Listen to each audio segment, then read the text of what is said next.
8장 16절에서 32절 끝절까지 말씀입니다. 출애굽기 8장 16절로 32절 끝절까지 말씀을 저와 여러분들이 한 절씩 교독하겠습니다. 16절입니다. 여호와께서 모세에게 이르시되 아론에게 명령하기를 내 지팡이를 들어 땅에 티끌을 치라 하라. 그것이 애굽 온 땅에서 이가 되리라. 그들이 그대로 행할세 아론이 지팡이를 잡고 손을 들어 땅에 티끌을 치매 애굽 온 땅의 티끌이 다 이가 되어 사람과 가축에게 오르니 요술자들도 자기 요술로 그같이 행하여 이를 생기게 하려 하였으나 못하였고 이가 사람과 가축에게 생긴지라. 요술사가 바로에게 말하되 이는 하나님의 권능이니이다 하였으나 바로의 마음이 완악하게 되어 그들의 말을 듣지 아니하였으니 여호와의 말씀과 같더라. 여호와께서 모세에게 이르시되 아침에 일찍이 일어나 바로 앞에 서라. 그가 물 있는 곳으로 나오리니 그에게 이르기를 여호와께서 이와 같이 말씀하시기를 내 백성을 보내라. 그러면 그들이 나를 섬길 것이니라. 네가 만일 내 백성을 보내지 아니하면 내가 너와 내 신하와 내 백성과 내 집들의 파리떼를 보내리니 애굽 사람의 집집에 파리떼가 가득할 것이며 그들이 사는 땅에도 그러하리라. 그날에 나는 내 백성이 거주하는 고센 땅을 구별하여 그곳에는 파리가 없게 하리니 이로 말미암아 이 땅에서 내가 여호와인 줄을 내가 알게 될 것이라.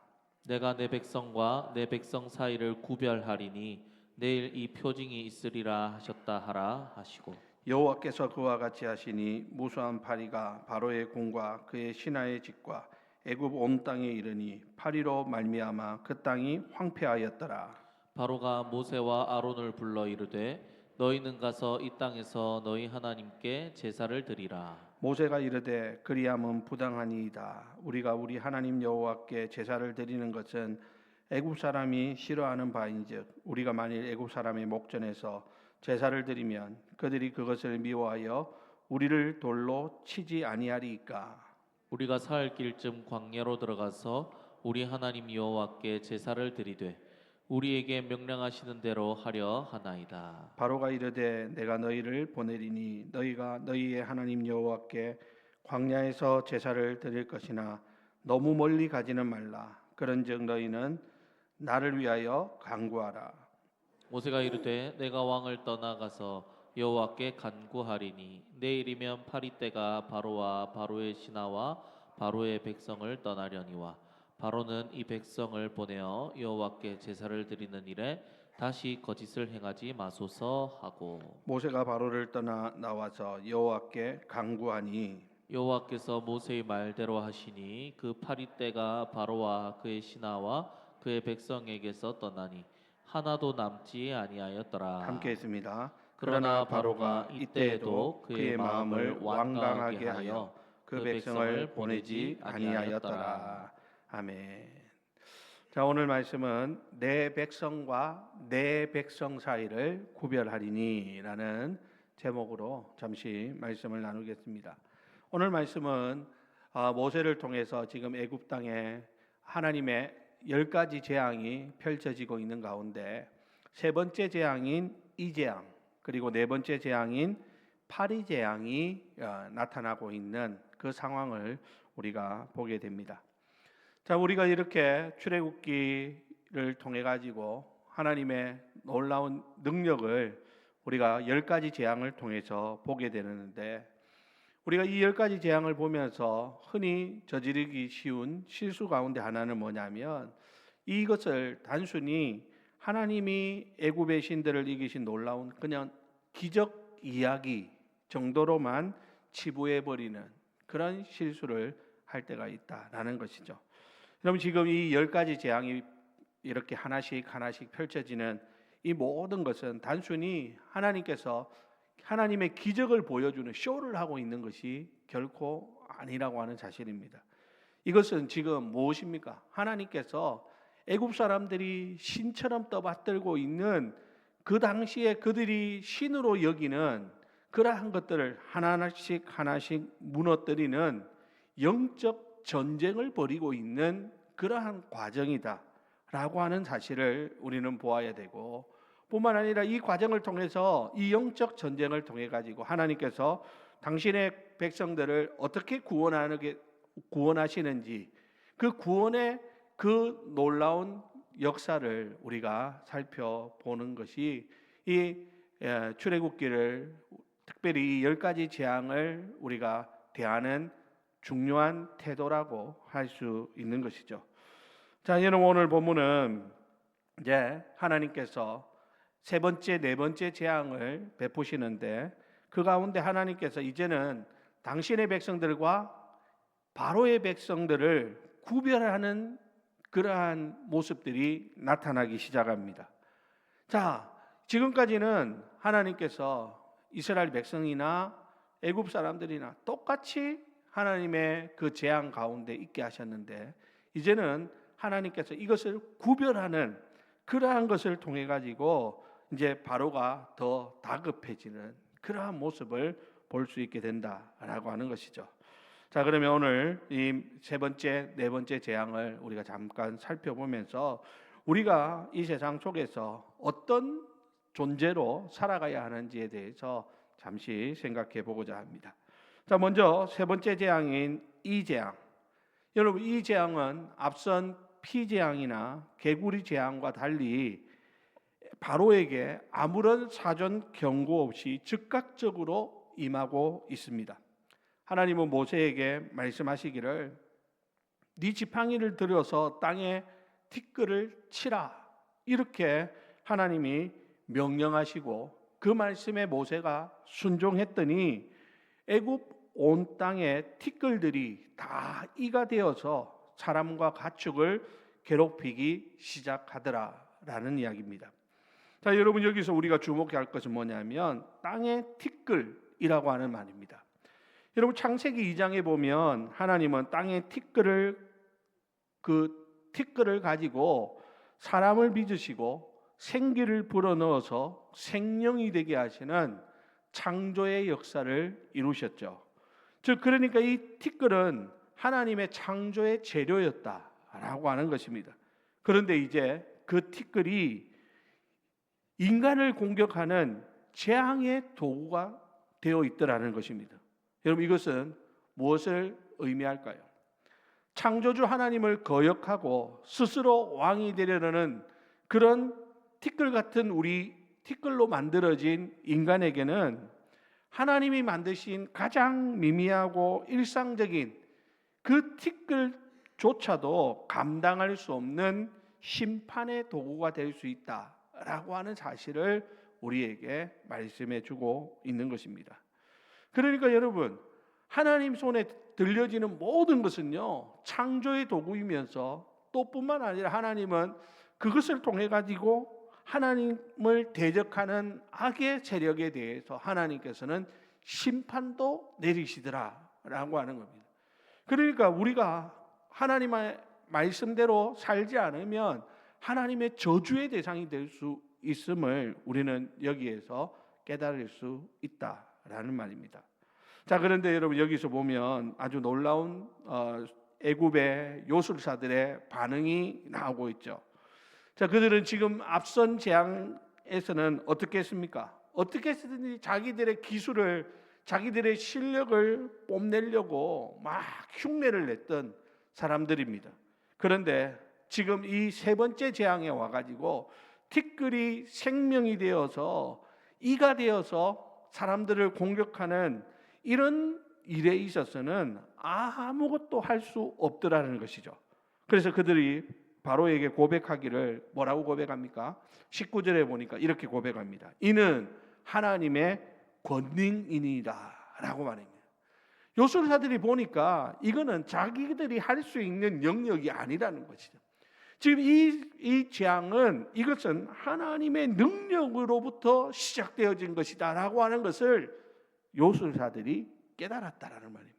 여러분, 여기서 하나님의 권능이라고 하는 이 권능이라는 말은 뭐냐면 원어를 직역해 보면 손가락이라는 말입니다.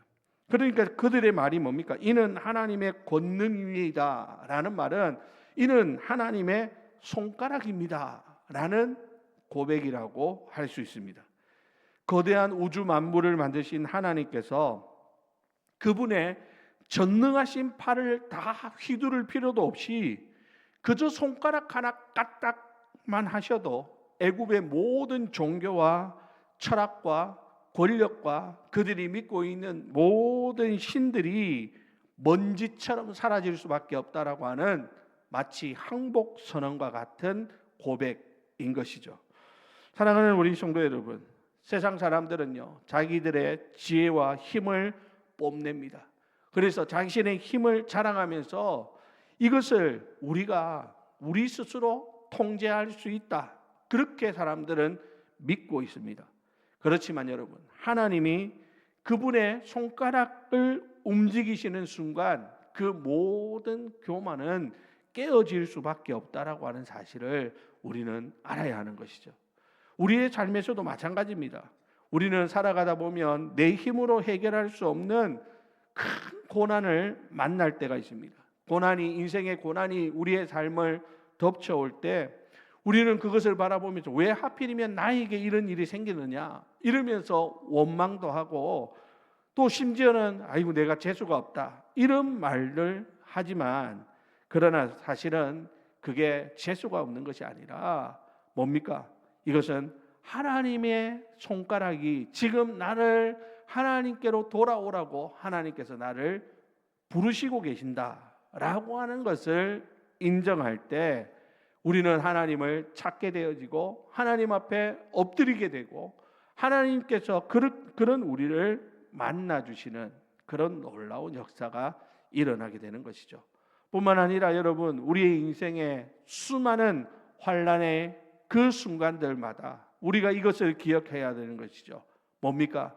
하나님, 내가 아무리 힘쓰고 애쓰고 노력해도 안 되는 일이라 할지라도 내가 믿는 하나님은 손가락 하나만 까딱하셔도 얼마든지 이것을 가능케 하시는 전능하신 하나님이시다 라고 하는 이 사실을 우리는 확실히 믿어야 하는 것이죠.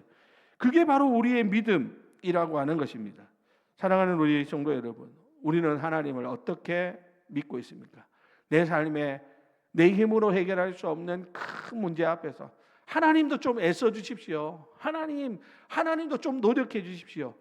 그렇게 하나님 앞에 기도하십니까? 그게 아니라 하나님은 얼마든지 말씀만 하셔도 되고 손가락 하나만 까딱하셔도 이 일들이 이루어질 줄로 내가 믿습니다 라는 더 큰 믿음을 가지고 하나님 앞에 나아가 엎드릴 수 있는 그러한 사람들이 될 때, 거기에서부터 뭐가 시작됩니까? 하나님의 능력이 우리의 삶을 덮기 시작한다라는 거죠. 하나님의 능력으로 우리의 삶이 변화되기 시작한다라고 하는 사실을 기억해야 하는 것입니다. 그러므로 사랑하는 우리 주례교회 성도 여러분, 오늘 이 시간 우리는 하나님 앞에서 우리의 무능력함을 하나님 앞에 인정하고 주님의 그 손가락 하나만을 우리의 삶 가운데 움직여 주시도록 하나님 앞에 간절히 엎드려 기도하는 가운데 우리의 인생에 놀라운 하나님의 기적을 경험하게 되어지는 그런 귀한 역사가 있게 되기를 주님의 이름으로 간절히 축원합니다. 자, 여러분, 아까 제가 서두에서 말씀드린 것처럼 이제 하나님께서는 하나님의 백성과 애굽 바로 왕의 백성들 사이를 구별하고 있습니다. 그게 바로 네 번째 파리 재앙부터 시작되어지는 놀라운 일입니다. 여러분, 이 하나님의 일하심에 중대한 변화가 나타나는 것이죠. 그게 뭐라고요? 구별이라고 하는 것입니다. 오늘 22절, 23절이 바로 그것을 말씀하고 있습니다. 우리 다 같이 읽어볼까요? 22절, 23절 시작. 그날에 나는 내 백성이 거주하는 고센 땅을 구별하여 그곳에는 파리가 없게 하리니 이로 말미암아 이 땅에서 내가 여호와인 줄을 네가 알게 될 것이라. 내가 내 백성과 내 백성 사이를 구별하리니 내일 이 표징이 있으리라 하셨다 하라 하시고. 아멘. 자, 여기 보십시오. 여기 보니까 그날에 나는 내 백성이 거주하는 고센 땅을 구별할 것이다. 그래서 거기에는 파리가 없게 할 것이다. 여러분, 이게 사실 우리 인간의 생각으로는 말이 안 되죠. 파리가 한두 마리라면 그게 가능할 수도 있을지 모르겠습니다. 그러나 지금 온 땅이 파리로 뒤덮이는 이런 상황 가운데 어떻게 고센 땅에는 파리가 한 마리도 없고 애굽 사람들이 있는 그곳에만 파리가 들끓도록 할 수 있는가?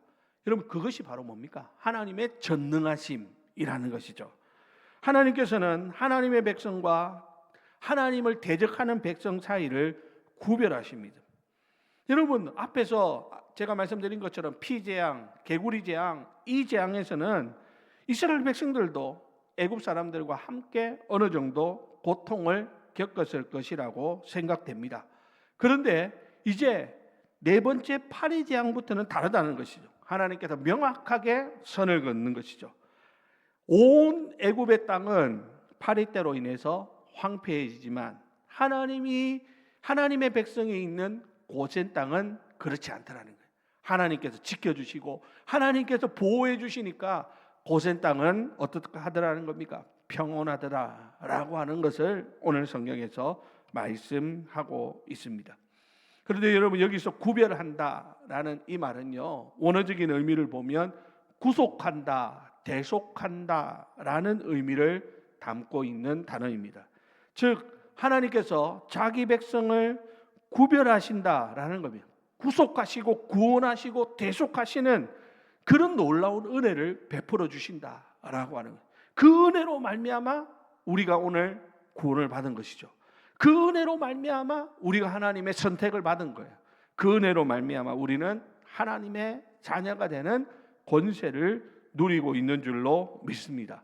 자, 그런데 여러분, 우리가 하나님 앞에서 이런 은혜를 누리는 것이 우리가 애굽 사람들보다 더 깨끗해서 그럴까요? 우리가 저들보다 더 의로워서 그럴까요? 그렇지 않습니다. 그냥 하나님께서 어떻게 우리를 당신의 백성으로 삼으시겠다라고 작정하시고 구별하셨기 때문인 것이죠. 우리에게서 무슨 의로움이 있고 우리에게 있어서 뭐 자랑할 만한 것이 있어서 하나님이 우리를 구별해 주는 것이 아니라는 겁니다. 이스라엘 백성들은, 지금 이스라엘 백성들을 보십시오.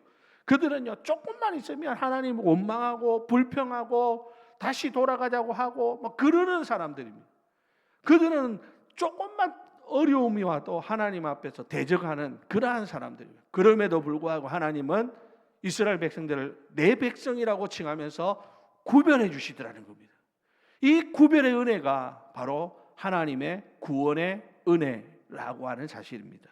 그러므로 사랑하는 우리 성도 여러분, 오늘 우리도 하나님께서 우리의 의로움을 보고 우리의 무슨 선함을 보고 우리에게 무슨 자랑할 만한 것을 보고 하나님이 우리를 구별해 주신 것이 아니라 하나님의 그 엄청난 구원의 은혜 안에서 특별히 우리를 하나님이 선택해 주셨고 하나님이 우리를 따로 하나님의 당신의 백성으로 구별해 주셨기에 우리가 오늘 그 은혜를 누리고 있다라고 하는 사실을 생각한다면 우리는 하나님 앞에 감사하는 그러한 삶을 살 수밖에 없는 것이다 라는 것을 우리는 고백해야 되는 겁니다.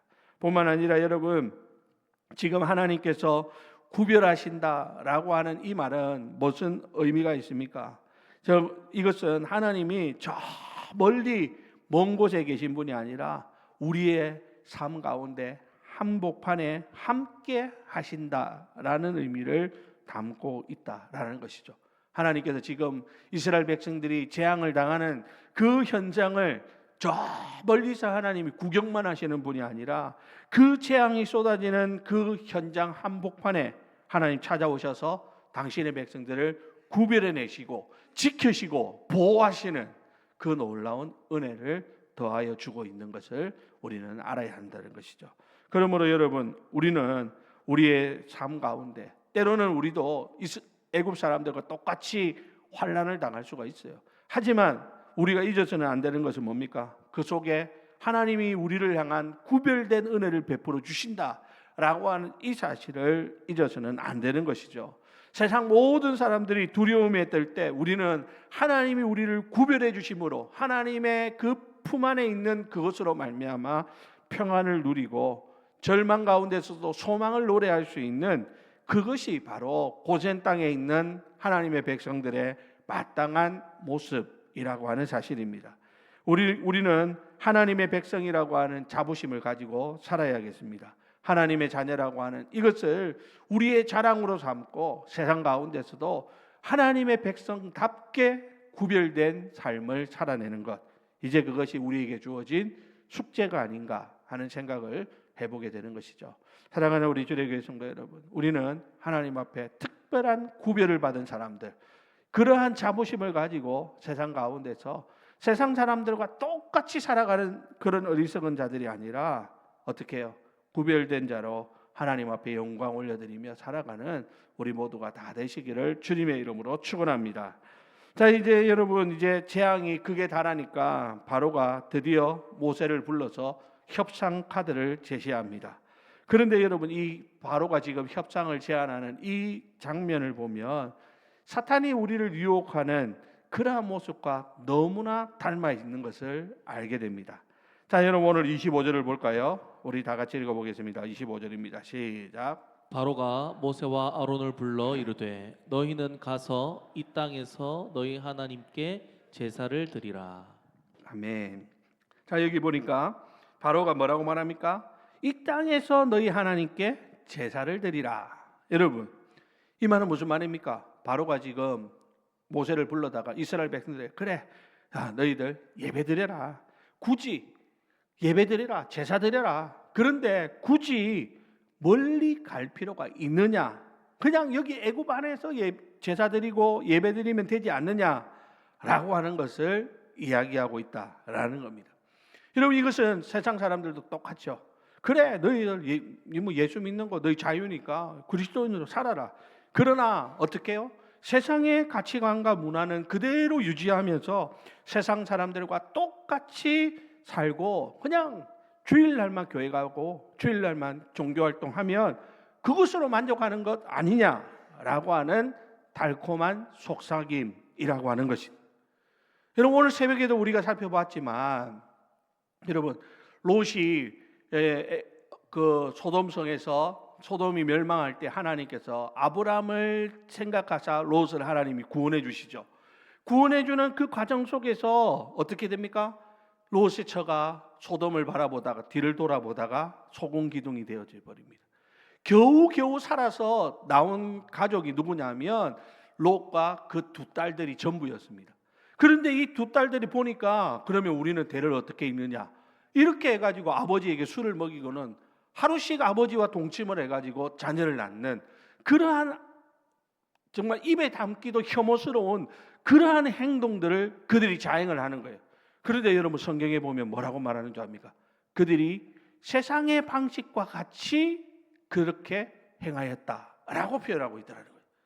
세상 사람들이 가지고 있는 그 가치관, 그들이 갖고 있는 그러한 문화, 그것을 그대로 답습하면서 우리가 하나님의 백성이다, 이렇게 착각을 하고 있는 그러한 모습들, 그게 바로 뭐라는 겁니까?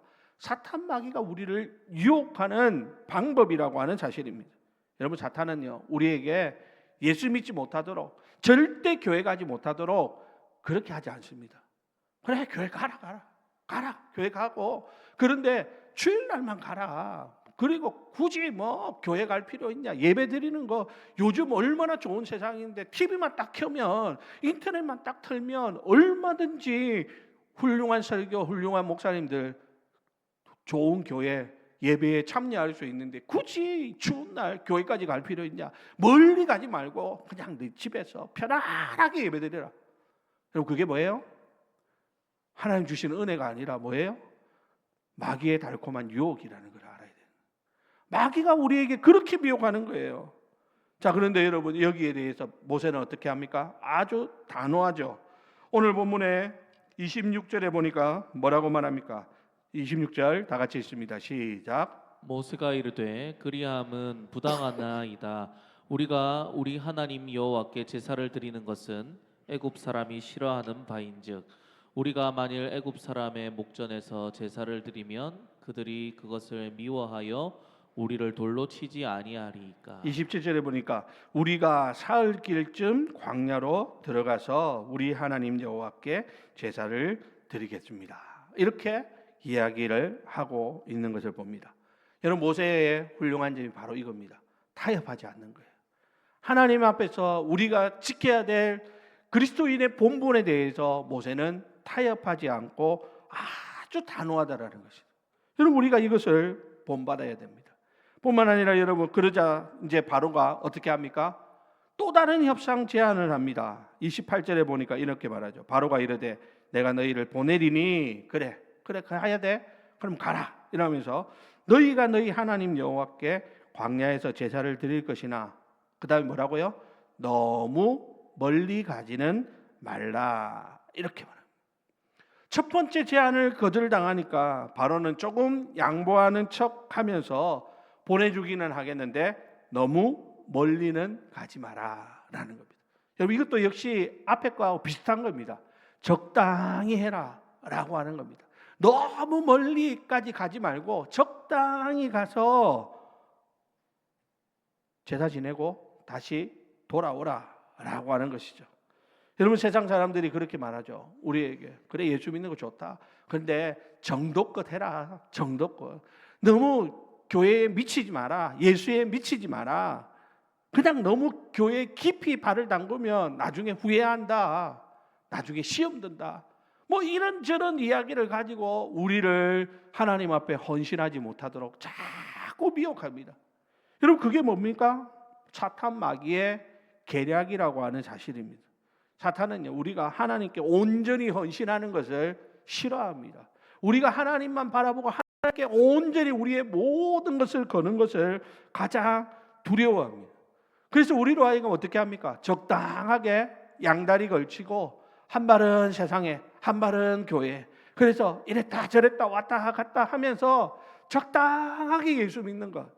그게 바로 사탄이 우리에게 주는 아주 달콤한 유혹이라고 하는 사실입니다. 자, 그런데 여러분, 아까 우리가 살펴봤지만 27절에 바로는 모세는 뭐라고 말합니까? 단호하게 우리는 사흘길쯤 광야로 들어가서 우리 하나님 여호와께 제사를 드릴 것이다. 우리에게 명령하시는 대로 할 것이다 라고 선포하고 있다라는 거예요.